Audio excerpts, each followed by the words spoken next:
Hi, welcome to 1285A and B. This will be the orientation for both classes, but right now it's fall semester, so welcome to 1285 English 2 um, Semester A. And I am here to introduce you to myself and also the course. So my name is Mrs. Stubbs, and I will be your English specialist for this course. And I also am the specialist for U.S. history and government as well. So hopefully next year you'll get to see me again. Mrs. Mullins is the specialist for English 9, 11, and 12. So this course, it's exciting because we don't have a textbook in this course. So I'm excited about that. And it is an ERWC. What that stands for is Expository Reading and Writing course. And it is set by the CSU system, which is the Cal State University system. So I'm excited to kind of dig in here. I'm on Canvas here to show you that you have several folders. I'm going to close a couple of them and just show you that when you first log on, they may not be open. So your first thing you're going to want to do is go to this About This course. Now, the first thing I want to show you is, well, first let me tell you, the best way to contact me is email. I'm constantly on my email and I get my email on my phone. So if I'm able to answer you from my phone email, I will. I don't take text messages. So the best way to contact me is through email. And you will want to make sure you include your name and the course name code 1285A English 2 in your email and or subject line. I need to see it somewhere. So make sure you all are also putting whether this is the 18-week course or the 6-week course. Now the 6-week course will probably have a different number. So this recording is actually for the 18-week course. So make sure you are letting me know who you are and what class you're in when you're asking a question, because sometimes I will not know which class to look in. So there's that. Now, in this course, you will be having discussion boards, essays, play and novel exams, and so you'll want to make sure you know how to find all those things on Canvas, and that's what I'm going to show you right now. So the About This course folder has a lot of information. One of the biggest pieces of information is right here in this English Student's Guidebook. Here you will find all kinds of things. So let's click on this and bring it up, and it just takes a couple seconds. But in this, it's a 13-page guidebook to English, and it's still loading. You can see that, there we go.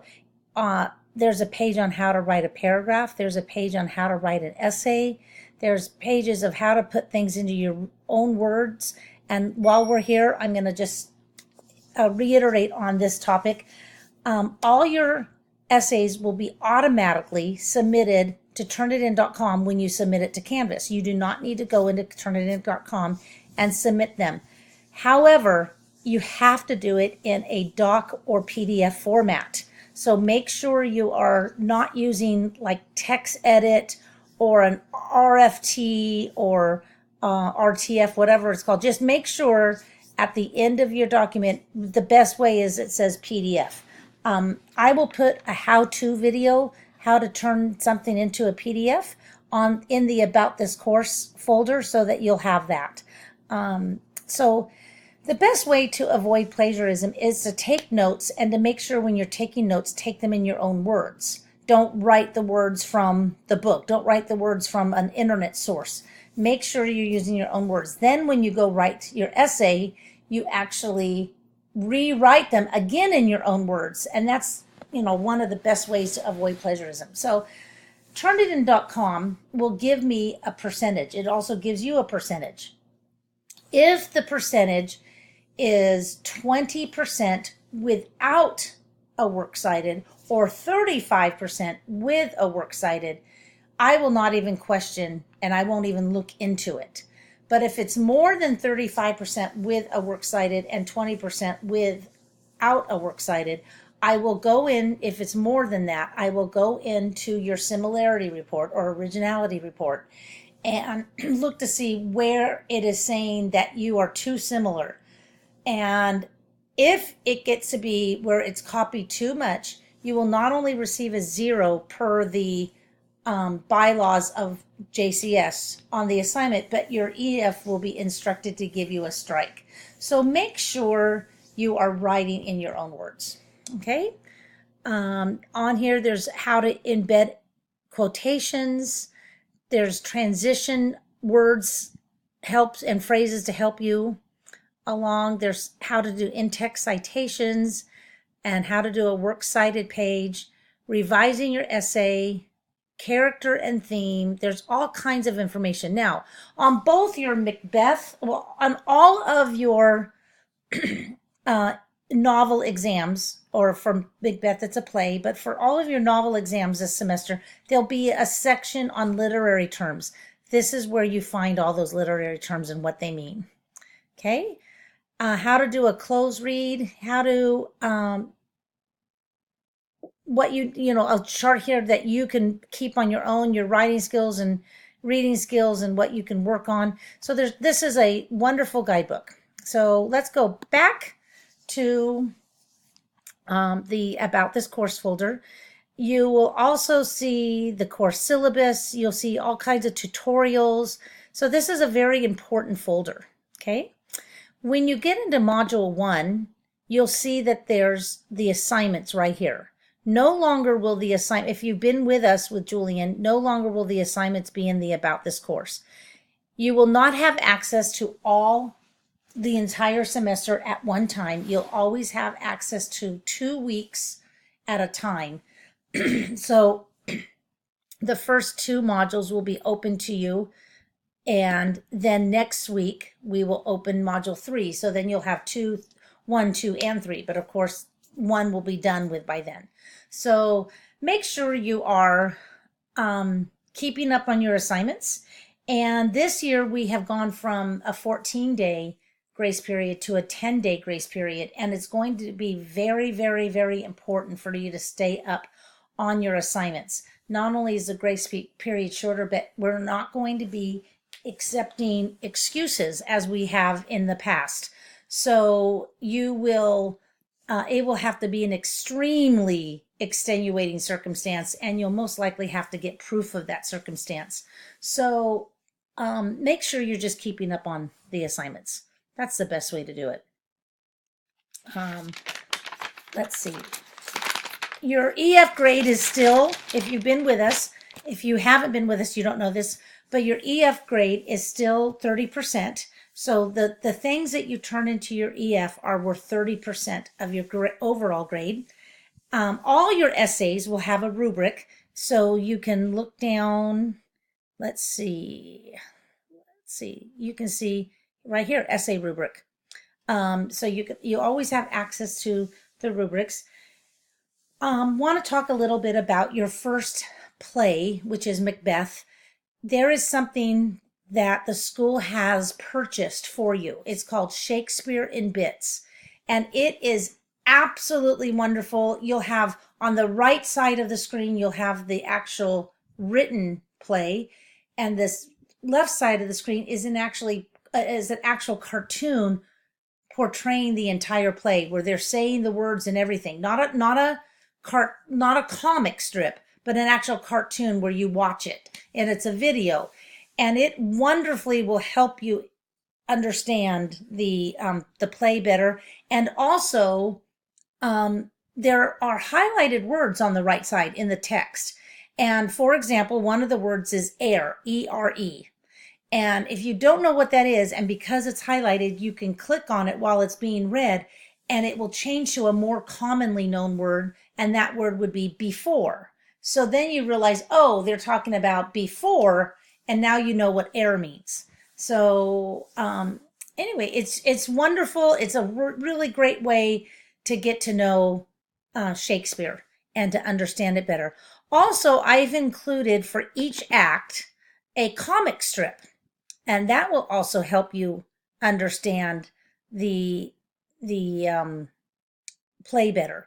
So this is just a comic strip on Act One. So it's just one page, but it will explain, kind of give you an idea of what's going to happen when you're reading. So I would read the comic strip first, then I would read the Shakespeare and bits in the play together. So that's how I would do that. Every essay has to be done in MLA format. And there's a couple assignments during the year that you'll be turning into both your history, your world history teacher and me. You have to turn the assignment, even though it's the same assignment, you'll have to turn it in to both of us because we will both be grading it. And then last of all, I just want to say that on your discussion boards, you will want to make sure you follow the rubric on discussion boards. So I don't ask for you to write too much, but I ask that what you write is very, very detailed and has substance to it. So for example, if you have a post and you have the prompt, make sure you answer the entire prompt. Any what I call fluff words or repeating of the question, they will not count towards the minimum requirement for your length of your requirement for your discussion board, which is 5 sentences. Then you have 2 response posts that you will need to do on your peers. And again, I don't ask for much, but if you, I'm going to go in here and see if we can see the rubric. I won't be able to see the rubric on here, so I'll go back to the modules.